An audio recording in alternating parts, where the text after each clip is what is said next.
loan officer that we knew. Again, same numbers, same jobs, same everything. The only difference was she had an agent who was friends with that loan officer. And so it's stuff like that that I'm more focused on, like if there's any way that we can work on that kind of thing. Like less the name calling type thing, whatever, who cares? But we're not saying it's not important, but they're actually, it's like the people like loaning the money, if they will not loan you the money, you can't get a home unless you got $200,000 cash to you. And so it's more that I'm worried about. Okay. So can I ask a question? Can I ask a question? So to the young lady that was just telling us story, what's your name? My name is Brianna Kendrick. Okay. When you saw that, when you actually experienced that with her, how did that make you feel? Appalled. I was, to be honest, like, and this is gonna sound naive on my part, but I was shocked because I did not realize that that was still a thing. And I realized that I have lived kind of a sheltered life. I've gone to private schools all my life where I'm usually the only Black kid in the class. And so I feel like I didn't see this. I've never seen it really on that level, like straight up. The only variable that could explain the difference was her race, and it just made me feel like I'm really glad that we have people like Paul, who will actually want to like do something about it and want to take steps. I'm not sure we know what the steps are. No, we don't. That's why you're here.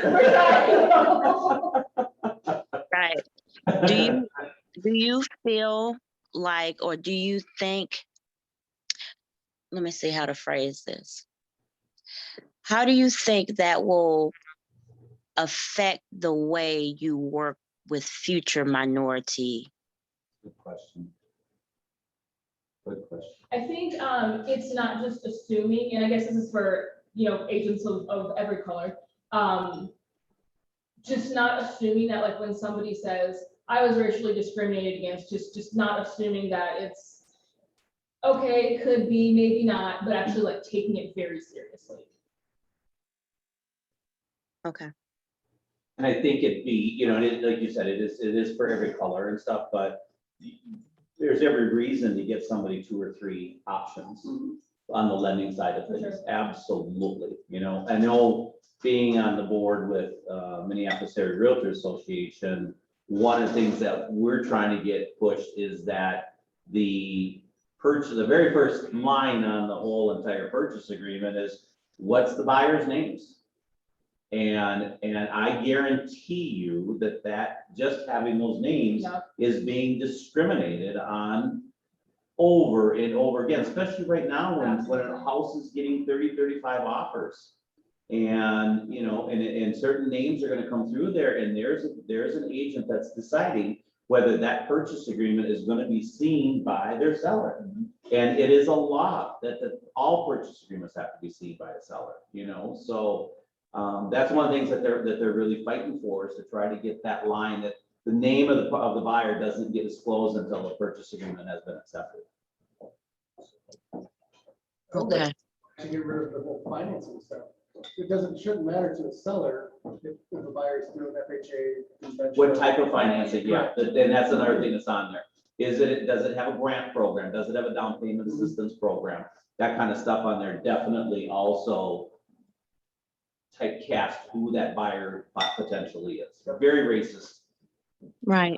Right. And I have a client, to piggyback off of Brianna, I have a client I'm working with right now where they are being financed through Sharia, which is the largest Islamic financing agency in America.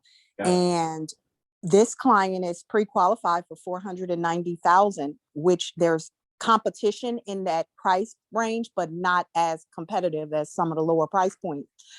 We cannot get an accepted offer, and it's really coming down to the lender. And I tried to talk to the client and said, would you consider being financed elsewhere? But they're they're diehard Muslim. They're like, absolutely not. That's the only thing. We've bidded sometimes even 60,000 over the asking price. Mm. And I've had one agent say, I've never heard of this lender. So I Googled it. Is this a local bank? And then, I explained it to him, but I'm like, they have special programs that's based on their religion. It's just not getting accepted. Hmm. It's just not getting accepted. Stephanie, talk to me after. Okay.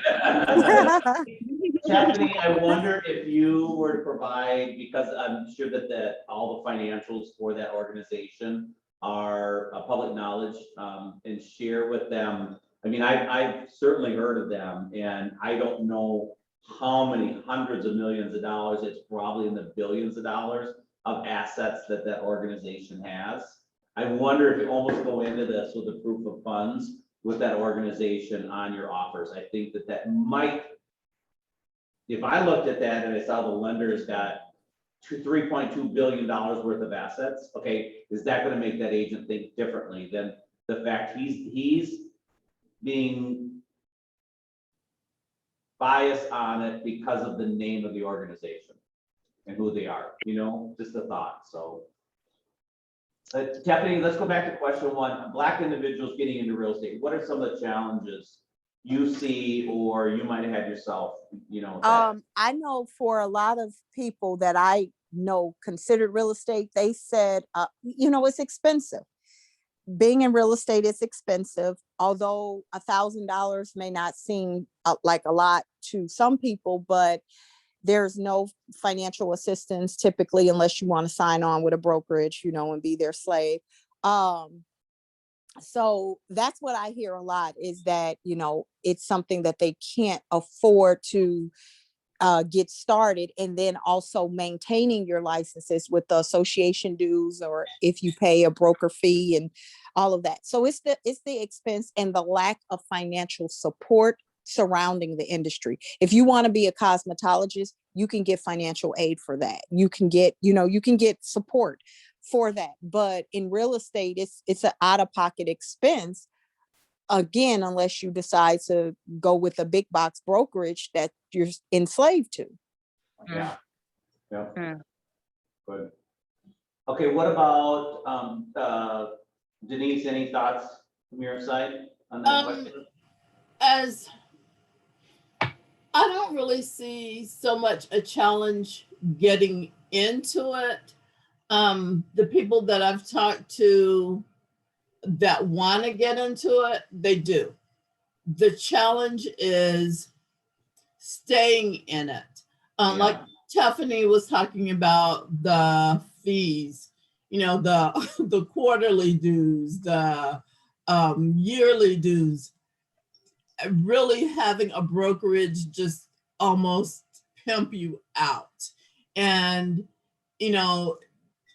so even when you do get that sale, they're taking so much of it. The brokerage that we came from, if we wanted to be a team or call ourselves a team, they wanted 28 grand up front per year. If you're working, is right. If you're working part-time, that's a lot.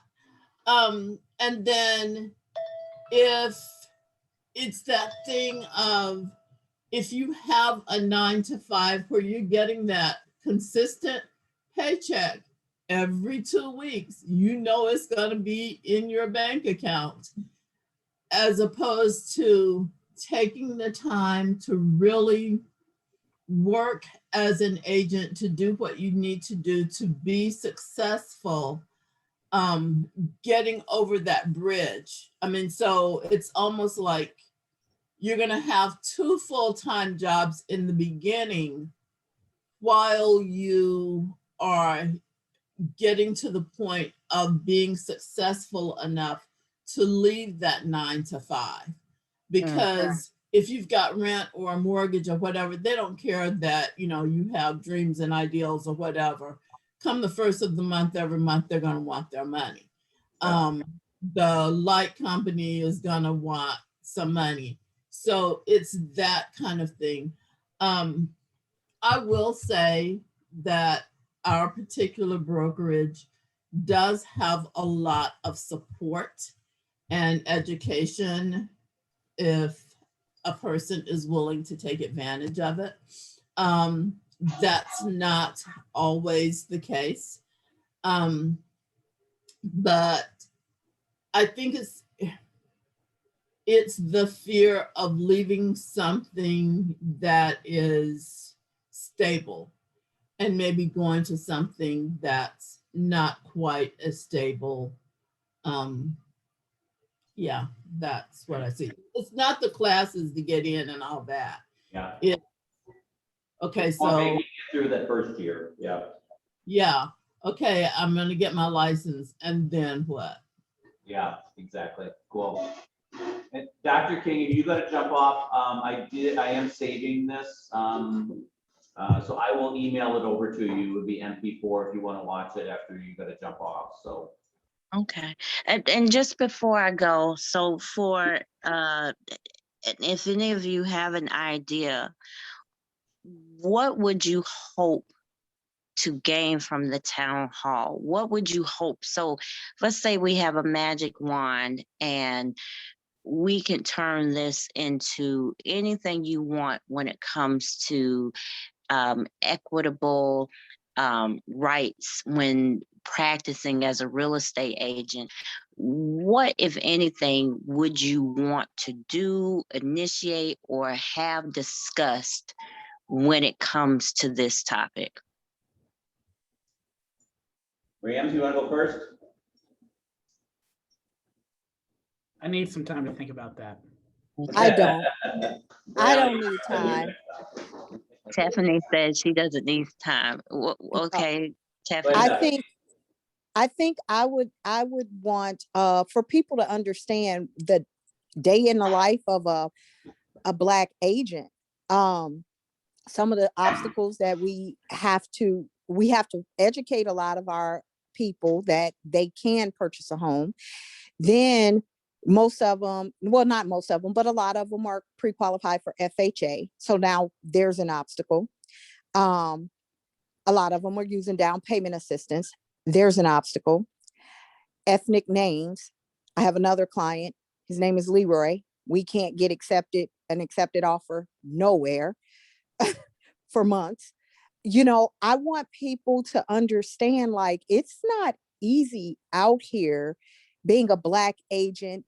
And especially if you're trying to serve your own community, not to mention, you know, you get dirty looks when you go into certain communities. You have the police following you when you're in certain communities. You always got to have your business card. Yesterday, I was in a situation where I thought I needed my gun because it was a racist white man. And he literally was very racist and just made racial remarks the whole time. And I'm thinking, I have my clients out here. This is uncomfortable. You know, he's cracking jokes about Black Lives Matter. Ha ha ha. You know, it's not easy. And I think people need to know, like, we're out here, but it's hard. And we would like for people to just really understand, here's a day in the life of a Black agent. Here's a day in the life of, you know, a non-Black agent. Tiffany, can I ask, and this is for anybody else too, so you find difficulties when working with somebody that is a minority. Do you get any pushback or decline or any difficulties when working with white home seekers? Not as much. I don't get a lot of white clients, for one, but when I do have white I was clients, asking that too. I was asking that too. Yeah. yeah, when I do have white clients, no. Do I get a lot of pushback when I have conventional financing? You know, no. If they're putting their own down payment down. So it's a lot of underlying things that, you know, people of color, the programs that some of us will qualify for, they're just, in this market, they're frowned upon. You know, your offer's not even getting looked at just because they have down payment assistance program or they have FHA financing. in situations like that. So I wouldn't say it's about the race as much as it is about the programs that we have to disclose on the purchase agreement. Um, yeah, I think it's more so about that. Because, And and people are, y'all, mhm, and y'all would have to educate me on, because the FHA loans versus the conventional loans, they have an undertone statement to both of them, right? Meaning correct. that FHA says something about that home buyer, whether Yeah. you know a name or not. Yeah, Yes, FHA will qualify buyers with a lower credit score than a conventional buyer. I think it has more to do with FHA has stricter underwriting standards, stricter appraisal standards, and that's what a seller doesn't want to have. And I know, right now it's so unprecedented what we're dealing with in our industry. With the typical house price up to $400,000 is coming in with 10, 15, 20, 25, 30 offers on it. And so the sellers have the ability to really pick and choose, but this FHA really has been going back for almost 2 years now. Even last year, there was still a lot of biasness towards an FHA loan, or even really sucks is the VA loans too. Our category is in the same way because it's tougher underwriting and appraisal standards on both of them. So, I think there are a couple of things though when it comes to FHA, and sometimes it's not the underwriting standards or even the financial piece of it. Sometimes it's those FHA rules that say this has got to be fixed, this has got to be fixed, this has got to be fixed. And especially in a market like this, that is such a strong seller's market, where the seller does not want to fix anything because they don't really have to, because they are going to get 30 or 40 offers. I want somebody that's going to come in with some money and just pay for my house. I don't want to fix jack. yeah. And with FHA, they want to make sure that the house is in a certain condition, because they don't want people to have to pay a mortgage and then a repair bill. And so I think, yes, there's the money side of it, but there's also other sides. Because the FHA is supposed to protect those who are first-time home buyers and, who potentially could not afford a home just off of their income, right? Yeah, because they insure the mortgage. So the buyers actually pay for it in a mortgage insurance premium, and it's highest on an FHA. So I mean, it could be $150 a month of their payment is going to a mortgage insurance premium. They can get in with only 3.5% down. So there's definitely advantages there, and it does protect them in that instance. But it does protect the lender too.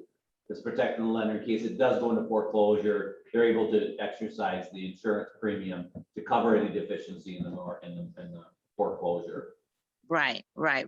So essentially, it was created to make it more accessible for people to have a home ownership. Absolutely. Absolutely. But Yeah. a lot of the FHA loans have been tied to maybe lower income families or Yeah. people who have struggled with, I mean, the said and unsaid rule or thing that goes with the FHA loan is that more people who are not financially up there will go for this loan than those who go for the conventional loan. Right. Yeah. I wouldn't say it's a tied to economics as much as it is your credit score. Mhm. And then even when we look at the credit score, how do you even get a bad credit score? Right. You know? But I'm just saying it's also tied to credit score. That's Yeah. like the first piece before the income becomes the question. Yeah. Right. yeah. Right. And I've had an agent even go so far as to saying, and she wasn't condoning her seller's behavior, but she said her seller did not want to accept an FHA loan. And I, went back and forth with her, and she just said, well, to be frank, my seller said it's like the Section 8 of mortgages. And she has rental properties and she don't even accept Section 8 tenants. Wow. So she made it have not very heard clear. that. Wow. She made it very clear she's not interested. Right, right, right, right, right, right, right, right. To me, And we, makes no sense whatsoever, because if somebody's writing you a check, I mean, I'm selling a house and I'm selling my house for $400,000. As long as I get my $400,000, why do I care who's financing it? Just write me the check. And I think that's where we as agents need to really educate our sellers and do that exact point. I mean, I had that exact conversation just yesterday with another agent. I'm like, does it really matter where this money's coming from? You're still gonna get your money. It should Right. matter where, that lender is actually going to be able to pay that money. That's all you should be concerned about. The other. Unless the property in question is questionable in regards to its condition, where repairs are going to be required. But if you've got a home that has no repair issues that we can tell, of course, but from the outside has no repair issues, it should not matter what the financing is on that home at all. but you also have to remember too, it's not just about selling the home. We're talking about folks who have been in their community 25, 30 years, and they've built relationships with their neighbors. So all of us, for the most part, have conventional. So I know everybody's economic status for the most part. So does this FHA person or the Section 8 of FHA comes in, does this taint the neighborhood? Because it's not just about selling the home, it's also about keeping the sanctity of the neighborhood either as white as possible, as rich as possible, as whatever is possible. So it's also about protecting your neighbors, whether you think it's noble or not. There's a reason why certain areas of Minneapolis are all white. And we cannot assume that not everybody that has FHA can afford to get into it. Because I'm pretty sure out of those folks that have FHA, they can afford some of those housings. But there is a protection to keep some of those areas white. My bigger True. question is, does the average homeowner know what we just got done talking about? Does the average homeowner who's selling that $400,000 house think about looking at the name of the buyer? Does that average homeowner really know the implications of differences between an FHA loan or a conventional loan, or the implications of a down payment assistance? Or have they been coached by their agent? They've been coached. Is the They've agent been making right. these decisions? Is the agent making these decisions, or is it the homeowners making these decisions? Wow. I think it's a mixture of both, because I Yeah. know when I was looking for my house, I had one guy and my last seller was a woman, but I remember the guy making, kind of insinuating where he thought I should be. The agent. The agent, and kind of insinuating where he thought I should be, or what he thought where I might fit in. And even when we visited certain houses, like, we could tell the looks, and you could tell there's this unwritten rule of don't move her in here. And that's kind of a said and unsaid. And I believe that the agent was trying to coach me to where he thought I really needed to be. Right. Yeah. Yep. Oh, yeah. That's steering, which is illegal. Right. Those are the agents. Yeah. Yeah. So I've got to run real quick, but Okay. I look forward to seeing the rest of the conversation. And I'll send you out the video when we're done, and so you have it to, this has been great. We're getting some really good conversation here, so. Thank you so much. Thank you so Thank much. you, Doc. Really look forward Thank to you, talking Miss. to you again. Thank you, Dr. so King. much. We'll be in touch, and I look forward to more conversation. Okay. Bye, Good. y'all. Thank you. Have a great day. All right. Bye, you too. Bye-bye. You bet. So this is stirring some great conversations, because it goes back to that question, should we concentrate on systemic racism in the real estate industry versus making it a broader subject. We're realtors, you I know, think we should. we're not in, Dr. King's experience or her will at all knowledge. But I think it definitely could be in the real estate industry, but this conversation, just to me, the light bulb's going off. And yes, I want to have this in the day of the life of a realtor, but the bigger picture coming out of it is, we need to educate. I don't know that we can educate the general public, you know, I think it's kind of a really big task for us to take on right now. But if we can start educating the agents, our fellow co-agents, by what we're sharing with this message, that's kind of what I'm getting out of it. What she was really looking for from us is, she called it the one-hitter quitter. And she said, she kind of listened to us a long time, didn't she, Lisa? And she just was taking everything in. And then she said, you know, one of the things that's really hard, being from what she does, is as soon as there's a killing of a black man by a police officer, there's a group of white people that want to get in and make this big change. And then about a month later, they kind of drop off. And they kind of just go to the wayside until that next killing happens. And then they jump back on. So she called it a one-hitter quitter. And she really wanted to hear from us that we weren't a one-hitter quitter. You know what I mean? That's what she was really, so she was challenging us, and Lisa, jump in anytime. She was really challenging us in basically showing her our commitment and our where we want to go with this. So if she's going to get involved with us, she wants to know that we're serious about this. Yeah, I would say she's interested in helping us make real change. And while we can hire her to do any town hall we want, she is more of a doer and wants to be part of that and help us go forward in that work. So she heard us, you know, that Paul gave the whole story of all you guys, you know, coming together and coming up with the pillars and all, you know, the whole program and getting the 501c3 and getting a website and all of that. But then she also heard us say we had these kind of start, stop situations. And what happened during that time? Right? Dante, right? Like, and so I think she was kind of testing Paul and I to see, like, are we really in this for the hard stuff that we got to go through together? So, yeah. That's cool. That's what I got out of it too. So, I really like to maybe get these next two questions answered. What do our black agents want out of one voice? What do our white agents want out of one voice?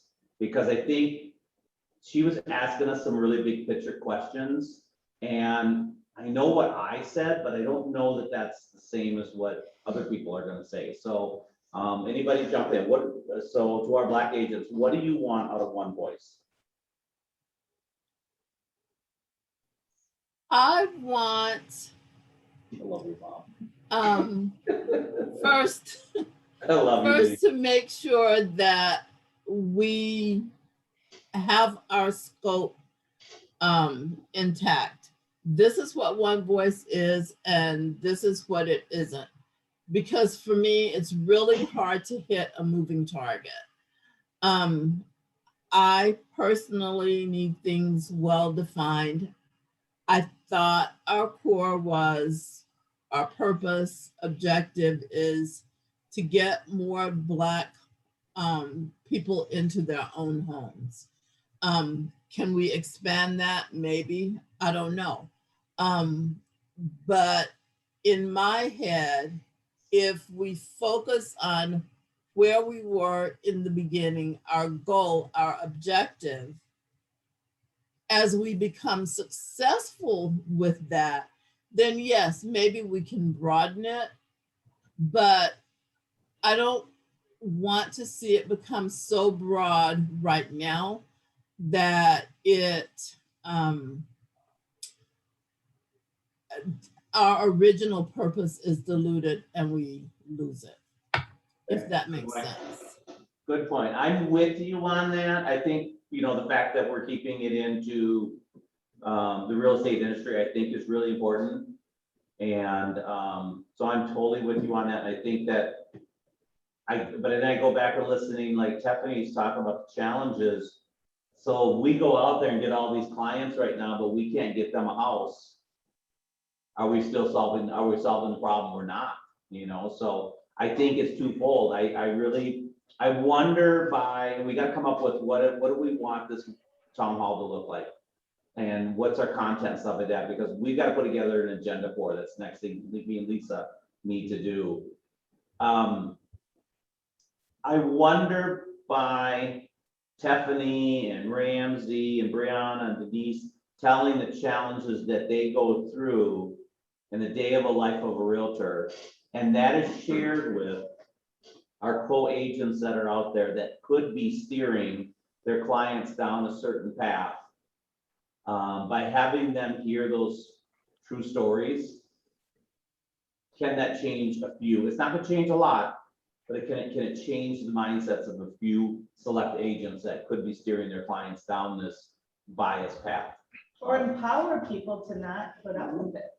I mean, I feel like, to me, it's like getting more Black homeowners is tactical, and it's like we want to see numbers, but big picture, doing the town hall is really trying to do our part to change perspective, to change and maybe to give people, to empower them to be able to say, no, this isn't right.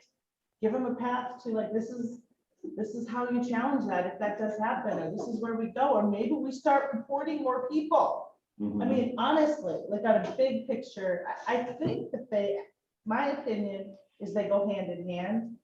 And I think by doing the town hall, we're gonna be able to put more, Black individuals and families into homes and vice versa.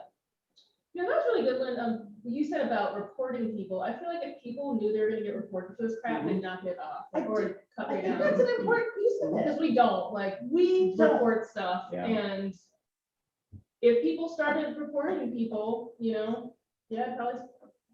I mean, right.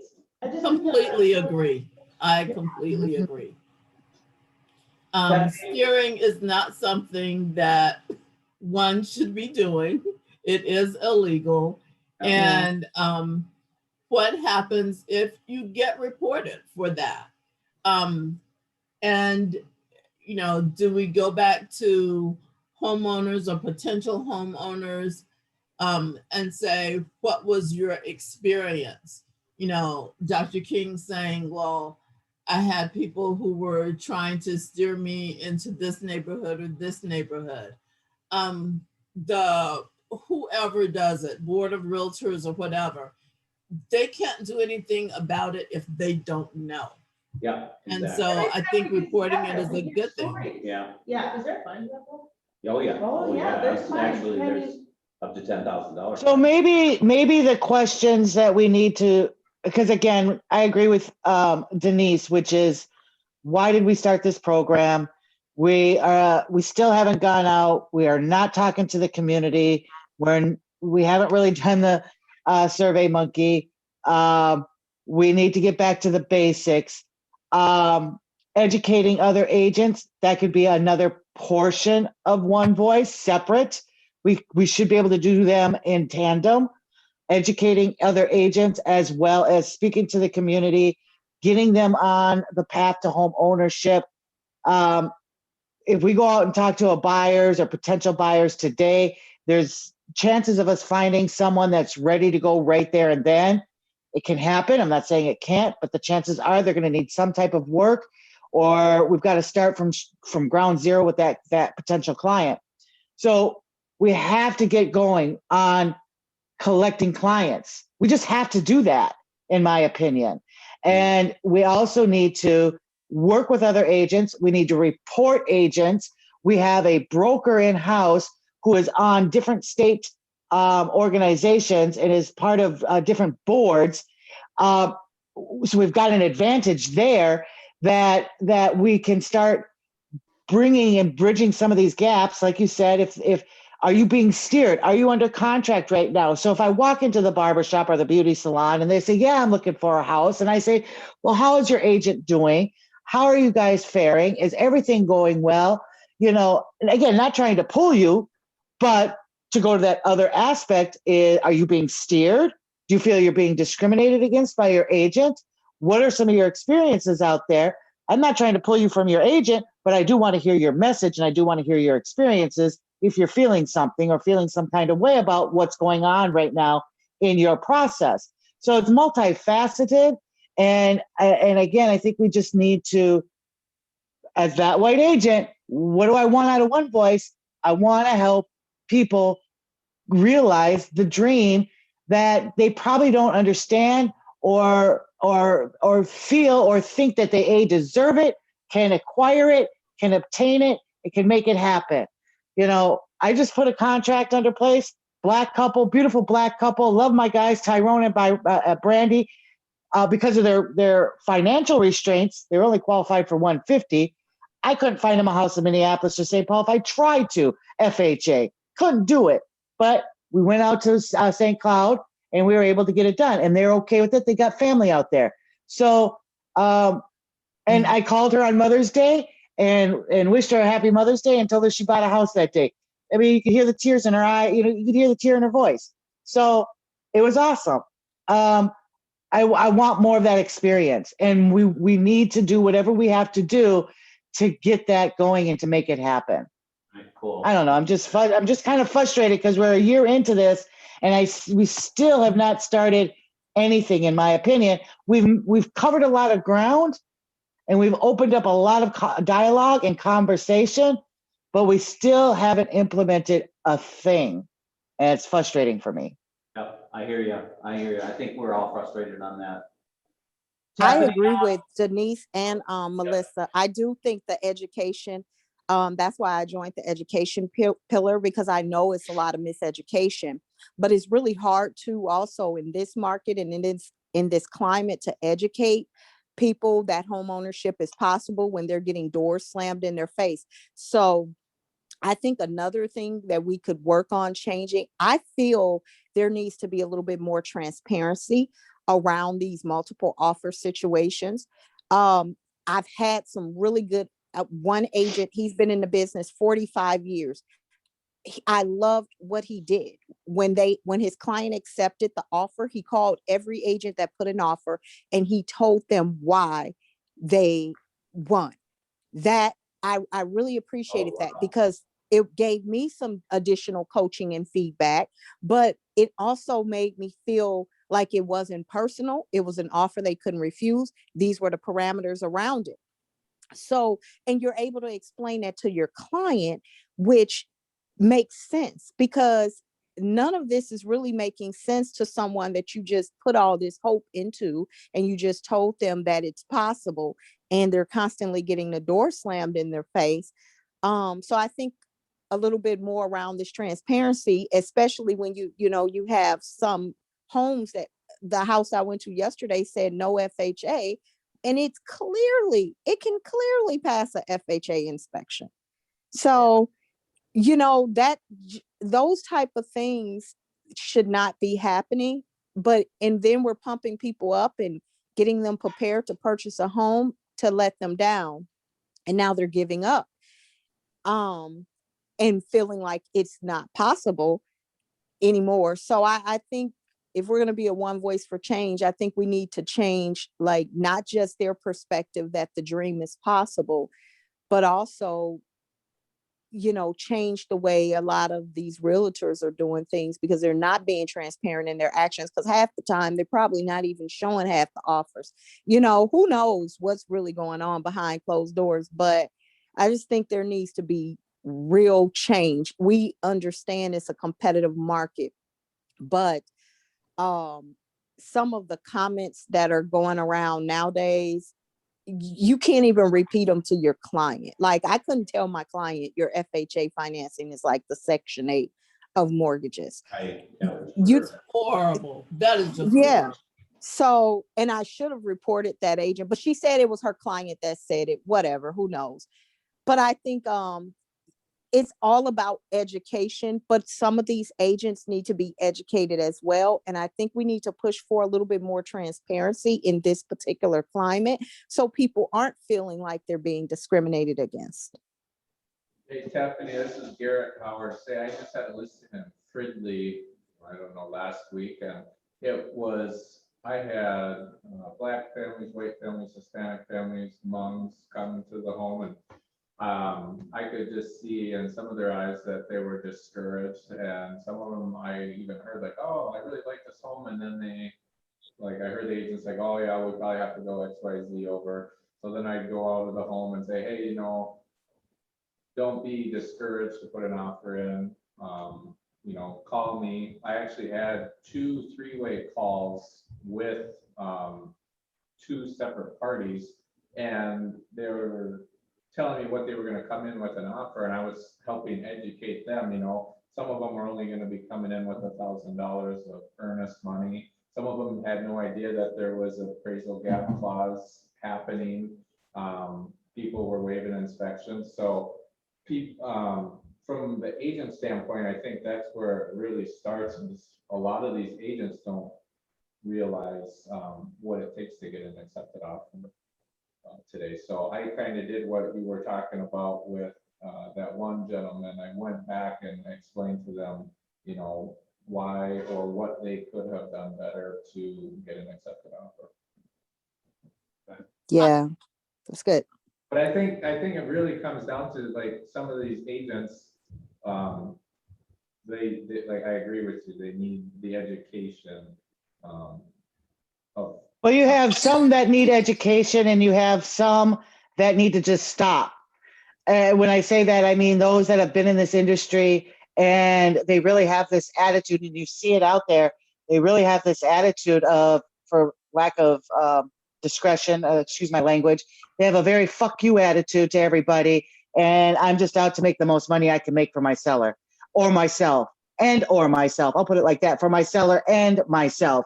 And so they have a very condescending attitude out there, regardless of anything. They just want, Right. they just want top dollar. They don't care if you're black, blue, purple, pink. If you come in with the dough, that's all they're carried about. You know, that's all they're worried about. And so we have a real ethical issue, in my opinion, of some of these agents out here who are really taking advantage of a market and the buyer pool. And saying Also stuff that- like, don't present buyer love letters, they won't be presented to the seller. So now we can't even write letters anymore. Yeah, that's really like I mean, these are the weak ones that aren't gonna survive in a shift in the market. And there was a good article, there was a good banter back and forth on, I can't remember, one of the social media sites, and they were talking about some of the listings where the agents are going in and they're taking one picture of the house with their iPhone, and they're doing absolutely no marketing on the house. They're not having the clients, you know, fix anything, stage the house, do anything to the house, because they don't need to in this market. And then they're bitching because there's all these for sale by owners that are out there. You know, there's a lot of these agents that are so weak and cut the corners so much that they're just sending this message to homeowners. You don't need an agent. You don't need an agent. Just go ahead and take a picture with your iPhone and put it on the MLS, you know, go to whatever, Home Partners, Home Avenue, whatever it is, and pay a minimum commission. And that's all the ads that are out there and everything else. So that's just the unprofessionalism that we have in our industry. But we're running over time. So here's what we need to come up with. We need to come up with, what is this message that, you know, Tiffany's gonna take video of our town hall, and then she's gonna go back and edit this video. And the question I've got, what is the video look like? What is the message we're trying to send, and who are we sending it to? Because if we can figure that out, that will help us come up with the agenda for the town hall. I absolutely want to make sure that we are spending the time in the day in the life of the black agent, because the white agents need to know what our black agents go through. our black brothers and sisters go through in trying to show a house and trying to find that house when they're lost, or, I mean, all those stories that we personally have, we need to share that. What other things do we need to talk about? I mean, the challenges out there for black buyers, the minority buyers and the buyers out there, what challenges they're facing, I think would be a really good one. Yeah. So let's everybody just kind of give some ideas, what you think this video should look like, and what message are we trying to send with it, and who do we send that message to? So fire away. Stephanie, you're up first. Is the town hall? Sorry about that.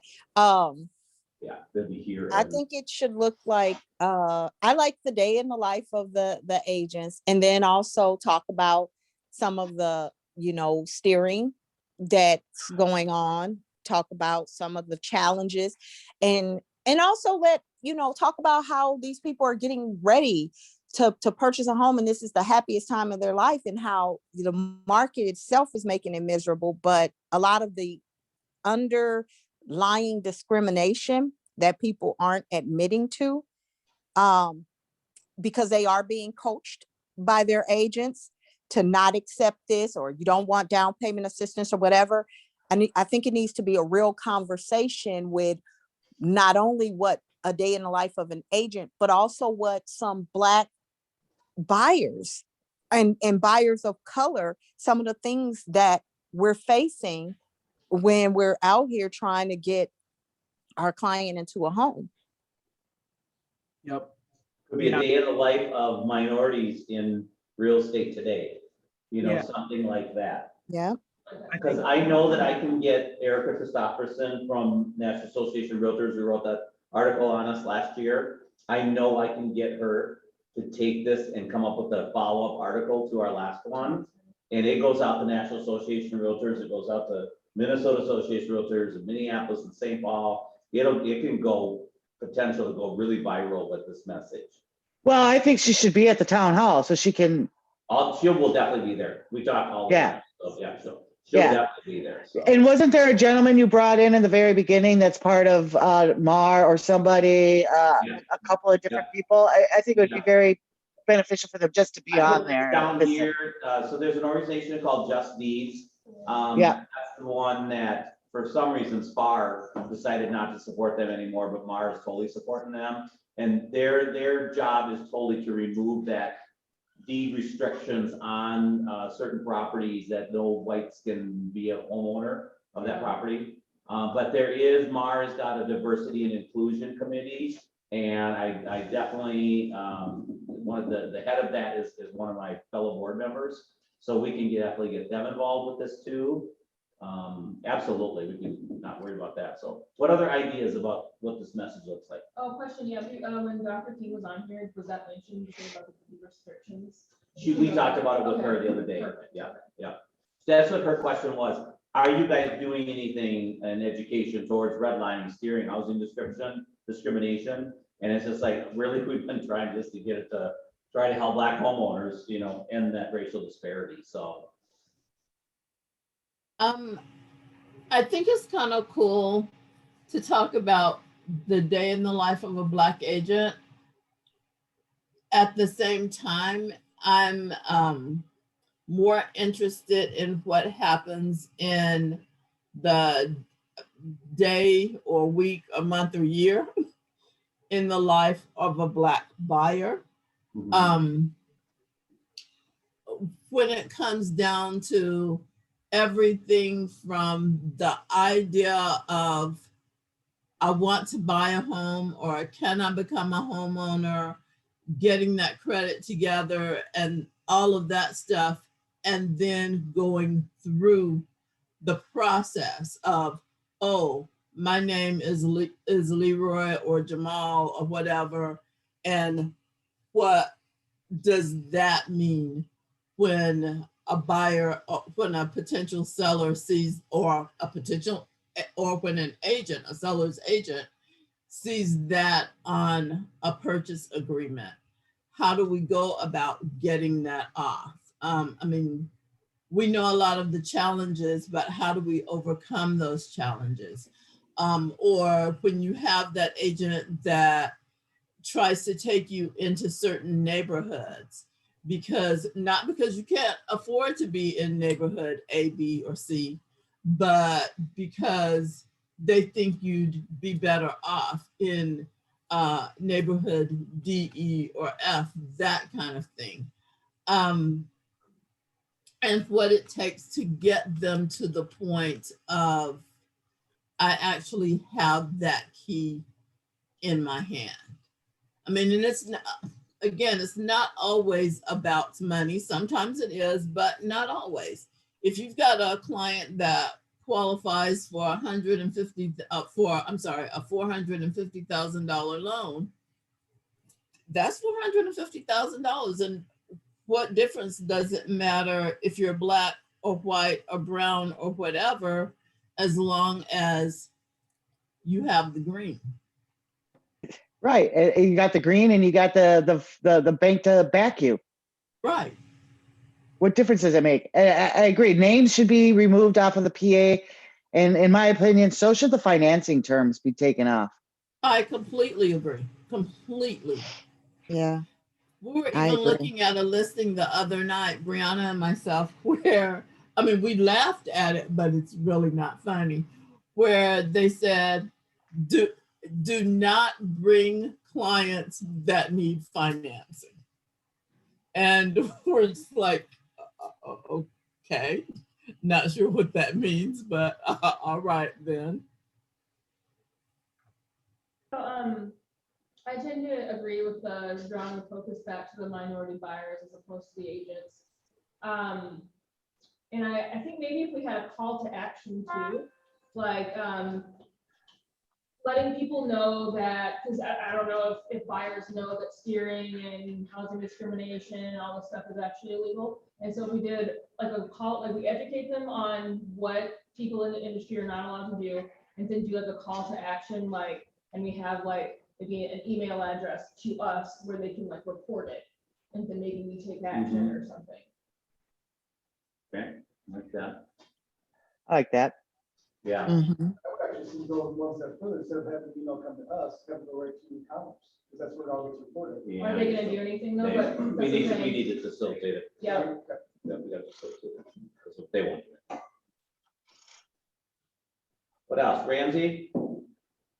Yeah, I just feel like the industry just needs to be somewhat exposed. And I think everything that has been discussed is really great. I think that, you know, there should be heavy examples of painting the picture of what redlining looks like, what it looks like to do block busting and that type of stuff, to really clearly paint the picture, because, you know, I'm sure there are sellers out there that are participating in this and thinking that it's okay because they're not educated on it, because their agents aren't educating them on it. So I think there just needs to be a general exposure of racism within the industry. And I think that there needs to be some accountability towards agents who are partaking in that, because it is their responsibility to disclose every offer and disclose the ins and outs. And if they're not doing that, well, then they're not doing their job. And if they're not doing their job, they're contributing to the problem.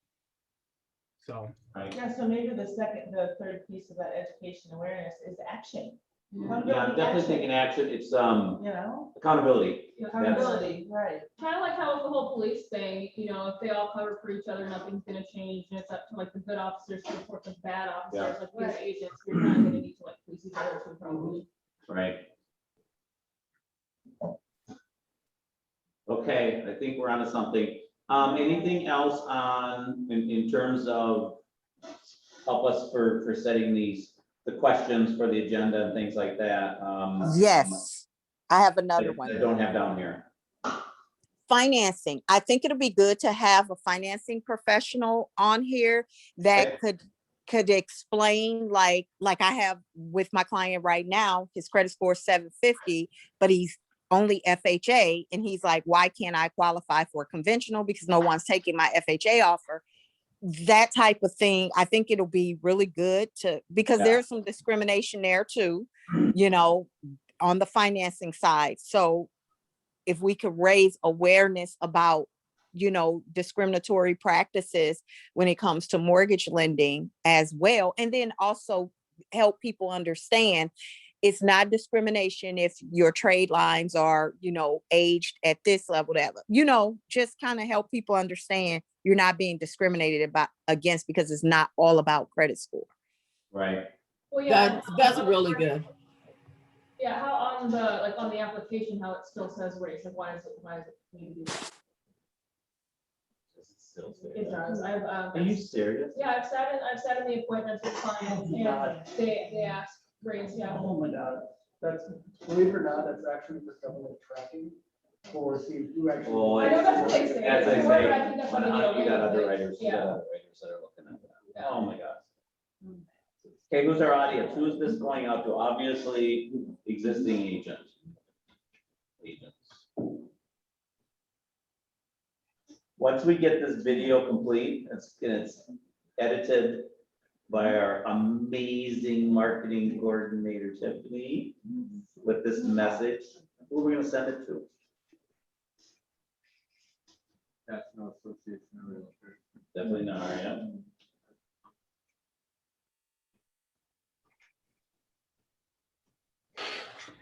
Social media.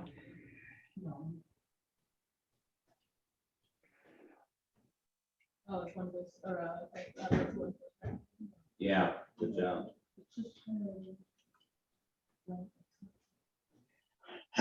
Existing agents, Lynn, don't you have, I'm sure a lot of us have sent you referrals and you've done your due diligence.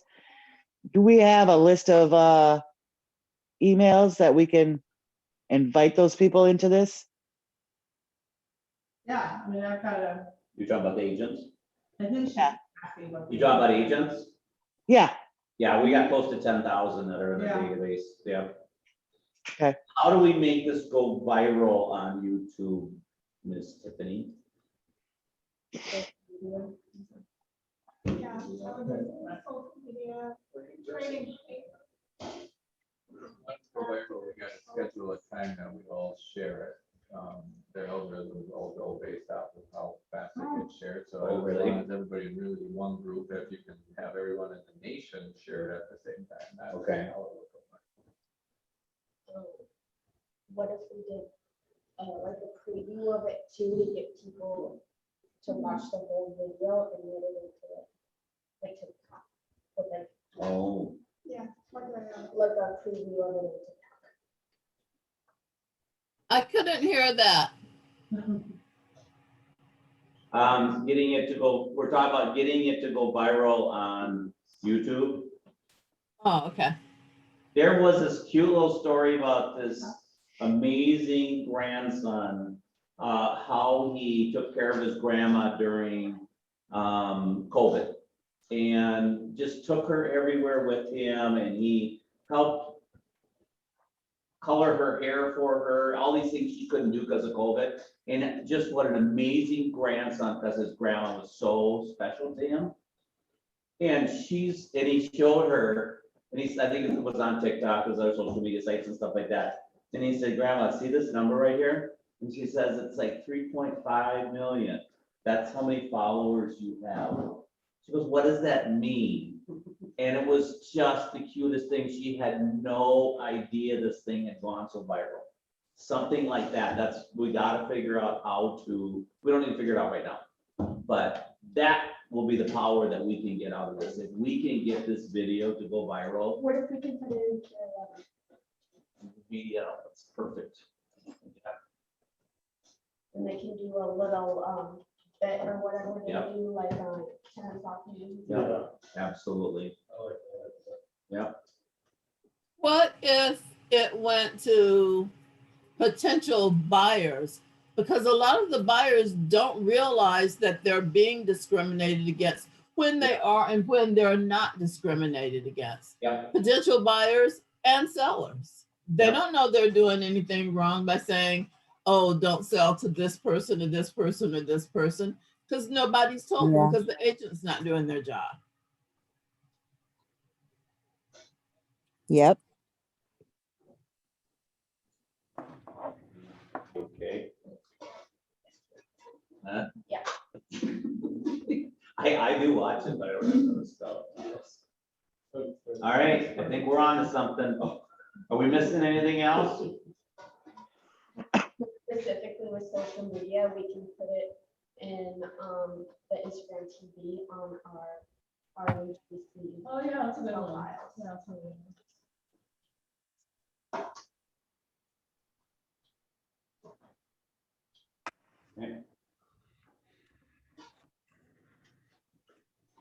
Do we have an estimated date of the town?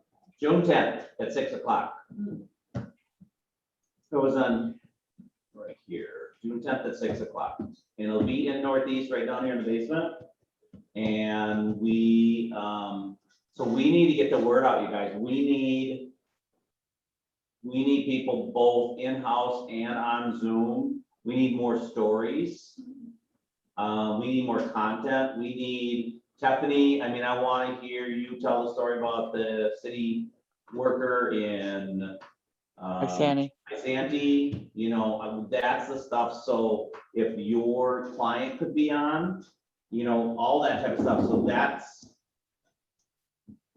so we'll put together, To get together and we need to get, yes, yeah. get some, We need to get this, we need to get stuff to get people onto this yeah, for sure.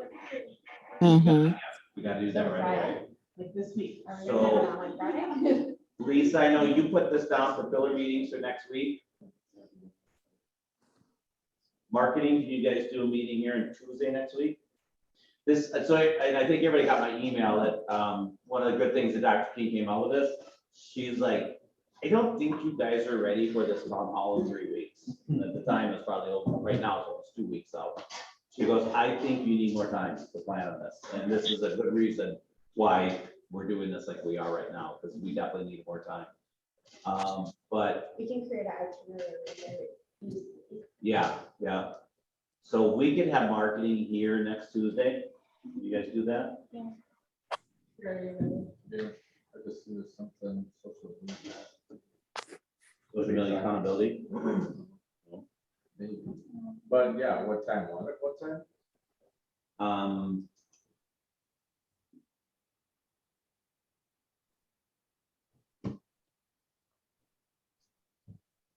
We do 1 o'clock.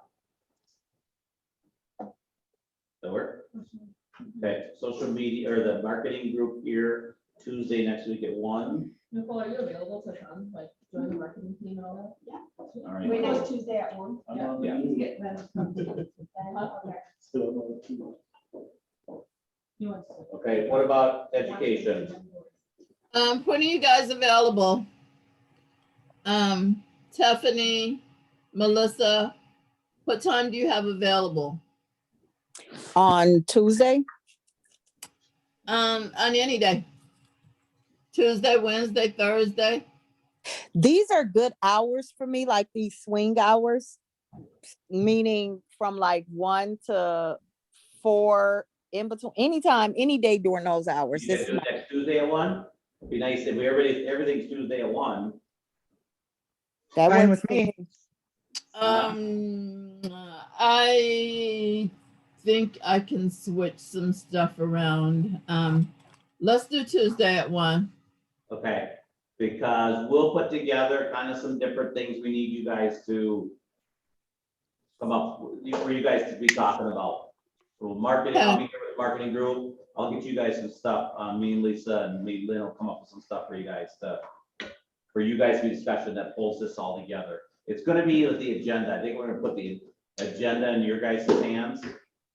Okay. I want to think about our goal out of the meeting is to gather all this content so that we can put together that unbelievable message. It's got like all come full circle. You know what I mean? We got to kind of have a little this that's happening, and then a little this that's happening, and this is happening, and have Dr. King come around at the end and put it all into one big message. And then we can have a little, powwow with everybody afterwards and then edit it and let it go. Yeah. So, oh, this is. so Say, good. Paul, do you know who the broker is, the broker for Vertical? Yep, Yeah. Can we, maybe invite him too? So we have this, the one voice. of Realty One Group. See if he's even interested, at least partaking in some of these stuff. What's that other I one? think that would look good. Is there a third one now? It's Vertical and Joyce are the only two ones, and there's 5 offices, but it's Vertical and Choice. 2 franchises. All right, you guys, great content. Great content. Cool. All right, thanks, everybody. Thank right. you. Thanks. Great rest of your Tuesday. See y'all. Okay.